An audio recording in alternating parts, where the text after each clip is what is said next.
Episode 11, Ready to Love, Dallas Fort Worth. The men got to meet the women's family this week. And we're down to the final four of both men and women, I believe. Correct me if I'm wrong. I know he said the final four women, but I can't remember if it's four men or not. I have Chaz, LaRon, Alonzo, and Justin. I think that's it. So I think it's 4 and 4. But I have to say, the couples or the people who made it to the end, I totally didn't see that when we first started watching this. Y'all remember Lamar and Koshia, of course, April, like, I don't know. Who did y'all think was going to make it to the end out of this season? And are y'all ready for the new season? If there's going to be a new season, should there be a new season? I don't know. But it's getting close to that time. I guess we'll see the trailer for the next location after the reunion. I don't know. But we got a couple of weeks, all right? So they have the ladies' lounge, and the women have the power this week, but we know that nobody went home, okay?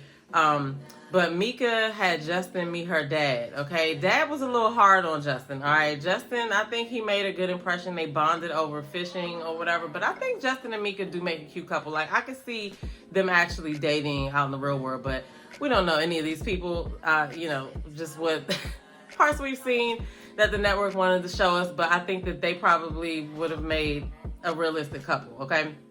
All right, and so then what I liked about her dad is that he asked, the major question that a lot of dads ask men dating their daughters is, what are your intentions, all right? And I think Justin was, he held his own, okay? So then, like, Vanessa meets Chaz. Now, I told y'all before, the commentary for Vanessa and Chaz, since that audio came out and there was all these other discrepancies, I really just kind of take their whatever's shown on screen with a grain of salt.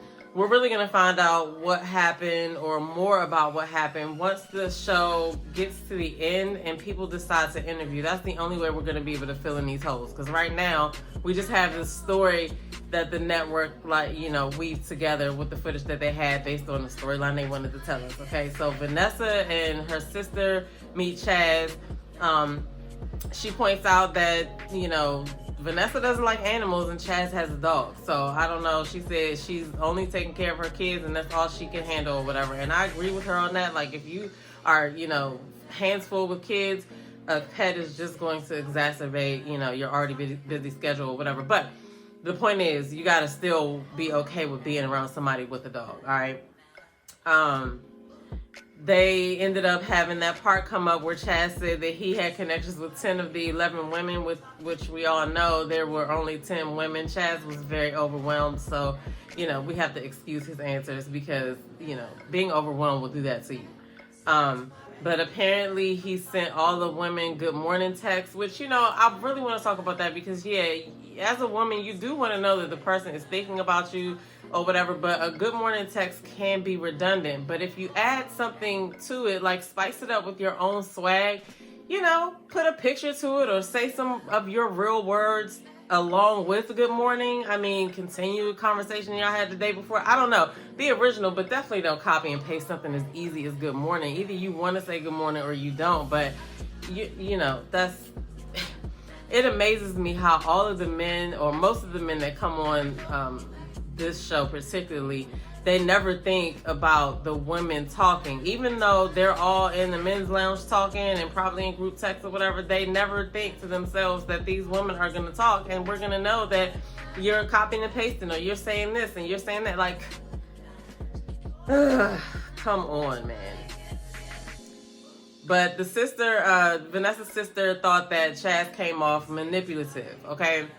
And, Vanessa agreed. So then Patrice introduces Chaz to her mom and brother, and his wealth comes up. And I felt like her mom and brother had great questions. All right, her brother is like a MMA fighter or something like that.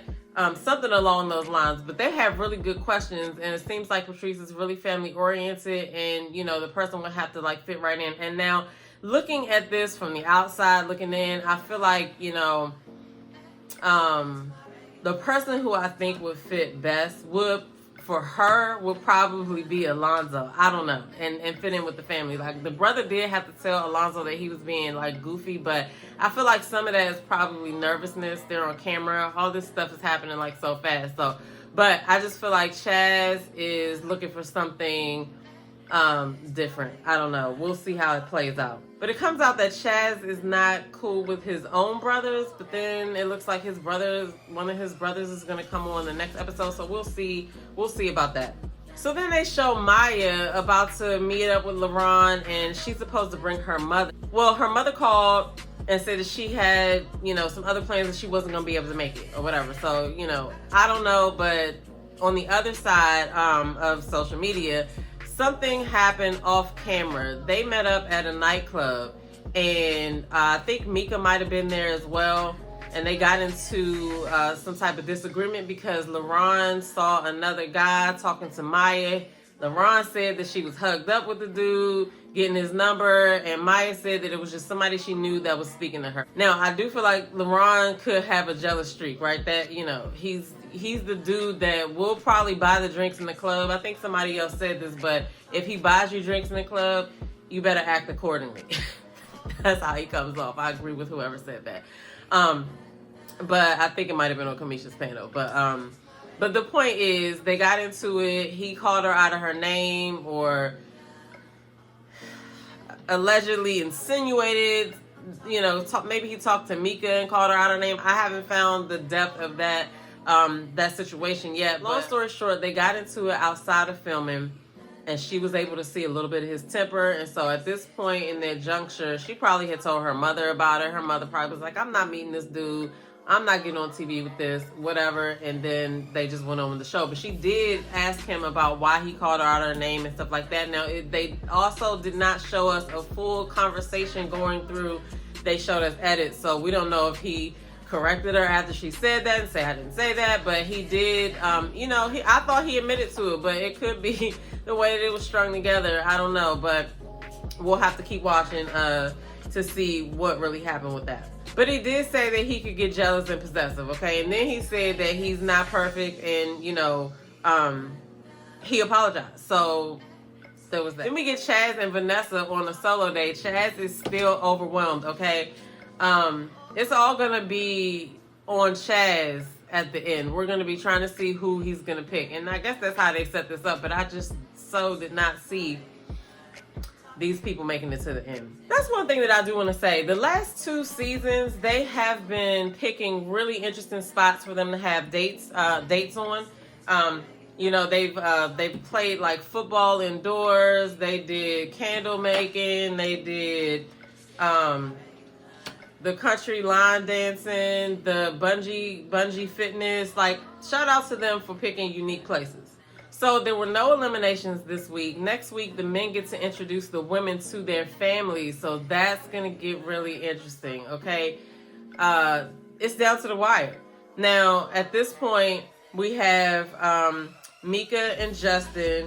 We have Patrice and either Chaz or Patrice and Alonzo. And then we have Maya and LaRon. And then we have we have Vanessa and Chaz. Or is Chaz gonna pick Patrice? Is Chaz gonna pick Mika? Is I don't know what's gonna happen, who's gonna be left standing, so we will see. All right, so what do y'all think about the couples that made it to the end? Who do you think is gonna walk away at the finale, with a person, and who do you think is going to choose themselves? Because you know that there's a lot of people that choose themselves, and usually it's obvious who's going to pick themselves, but I don't know. I'm just going to throw this out there. I could see Chaz picking himself. I could definitely see Vanessa picking herself.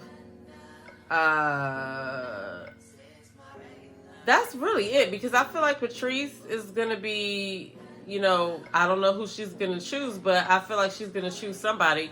And I also feel like Mika likes Justin. So it's all on Chaz.